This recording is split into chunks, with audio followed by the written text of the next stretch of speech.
All right, so this is a bunch of slides that actually I posted on LinkedIn uh, quite recently as of the date that you see right over here. But I figured there are some things that are better explained orally and that cannot be explained in the slides.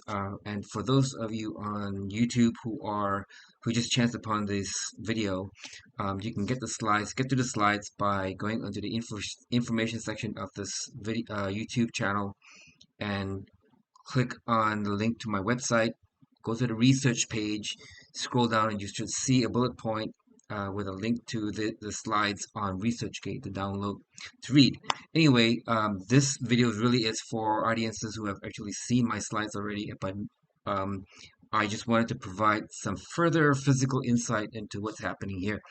So let's try doing that. Right, so the irradiance in the image at the axis is given by this in radiometry, right? And if you just do the algebra and trigonometry, you get down to um,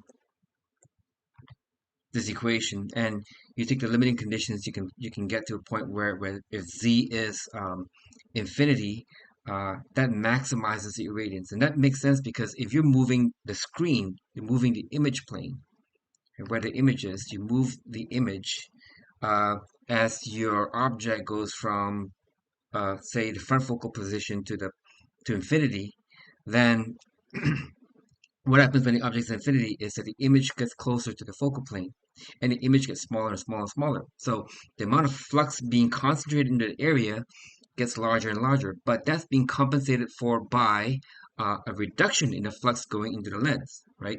So that proportional, almost proportional cancellation, well, basically cancels out everything, and the irradiance reaches a steady maximum point, which is given by pi times the source radiance times sine squared theta prime at the focal plane. That's what's happening. But what's happening? What's happening when we get to the point where, okay, if you look at this plot here, why I'm saying this is unrealistic is because, well, uh, obviously when the object is infinitely far away, the irradiance, the brightness of the image at the focal plane should get less and less and less. Like just imagine you put the sun in front of you, you get a certain uh, image brightness at the focal plane, right? Uh, put the fun put the sun as far as Alpha Centauri, which is a star in the I forgot the constellation name. Anyway, it's a star. You put the sun as far as the star, uh, then the irradiance will significantly reduce. You put the sun as far as a star in the Andromeda galaxy, it'll be even lower. You put the sun at the edge of the universe, you should have virtually zero irradiance, right? So how do you explain that? To do that, you have to involve convolution, right, which is in this paper of mine that I described, first published in 2008. And if you perform the convolution, you'll get to a point where you get this this formula given by the irradiance that was calculated previously in the previous slide times this factor, which accounts for diffraction, right? So what's happening? And what's happening is, okay, so you put that together and you get this functional form where now things look right. Okay, now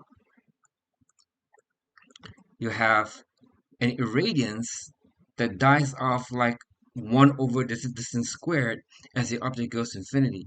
But if you look very closely, that's actually a point, a region in which the irradiance goes up first as you put the object farther and farther away, because that's governed by this formula right here, where flux is being concentrated to the image.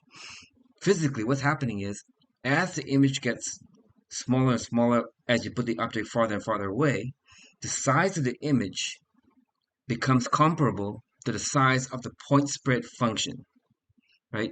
And when you do a convolution integral, which is what was described right here, when you perform an integral like this, you are actually computing the volume under the point spread function bounded by the area of the geometrical image. And if the area of the geometrical image gets smaller and smaller and smaller, you get a smaller fraction of the volume.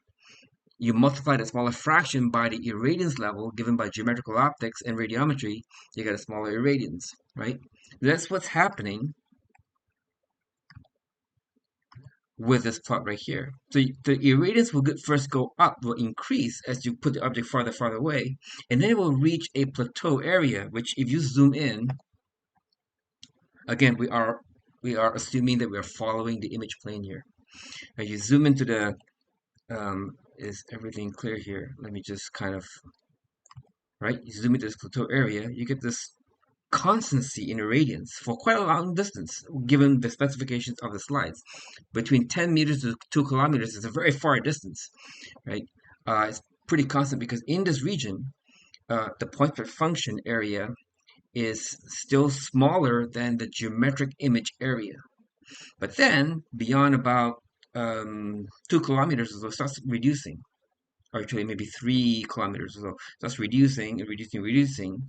If you blow up this section here, you can see there's a rise in irradiance. It rises. If you put this object at the front focal plane of your lens, you get a certain value of irradiance, and as you move it farther, it increases the irradiance in the image because the image gets smaller. Squeeze up the flux in the image gets flux irradiance gets higher. Then it reaches this plateau area, and it starts to fall later on when the point spread function size is comparable to the size of the image. The size of the image is much smaller and smaller and smaller. The irradiance starts to drop, and then it falls off like this over here, falls off, and when the object is at the edge of the universe, then you get virtually zero irradiance, and that's really what's happening. All right. Okay. But if you fix the image plane without moving it, but you change the focal length of the lens, just like in the human eye, and if you look at the sun, that's at the current distance of about 1.5 times 10 to the 11 meters, you get a certain value. If you normalize it to the maximum radius, you get 1, of course. Then as you move the sun farther and farther away, and your eye lens changes its focal length to compensate for the distance, you get constancy in its irradiance because the formula, if you look back at the first slide, the formula is pi times L, which is a constant, times the square of the numerical aperture, which is also a constant in the eye. But at some point, the geometric image size will be smaller than the point spread function. So you're only getting a fraction of the volume in the point spread function. And as the image gets smaller, the irradiance will drop. And right here is the region of physical optics. You got a point spread function whose peak drops in accordance with 1 over the square of the distance, roughly like that. So here you got physical optics. Here you got geometrical optics. In this region is the convolution response. And that's basically it. And if you want to learn more about image irradiance, you can read these books. Difference between perspectives and the perspectives published by SPIEs, because I published this in 2017, and then in 2023, SPIE offered to republish it in color here.